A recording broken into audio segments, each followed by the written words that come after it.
একটা ছোট্ট গ্রামে থাকতো রবি, একজন গরিব কৃষকের ছেলে। ছোট থেকেই ওর একটা স্বপ্ন ছিল, একদিন বড় হবে, বাবার মতো কষ্ট করবে না সে। কিন্তু জীবন সবসময় স্বপ্নের মতো সহজ হয় না। প্রথমবার পরীক্ষায় ফেল করলো, বন্ধুরা হাসলো তার, এই ছেলে কিছুই করতে পারবে না। দ্বিতীয়বার আবার চেষ্টা করলো, কিন্তু আবারও ব্যর্থ। ওই ছেলেটা নিজেরও বিশ্বাস হারিয়ে যাচ্ছিল।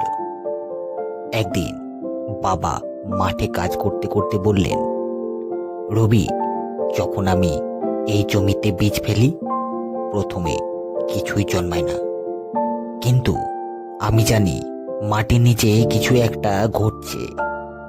ধৈর্য ধরলে সেই বীজ একদিন গাছ হবে।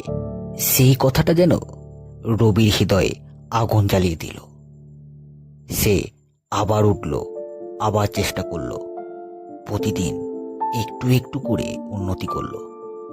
একদিন ও পাস করলো, তারপর চাকরি পেল, আর গ্রামের প্রথম ছেলে হিসেবে শহরে নিজের নাম করলো সেই ছেলেটা।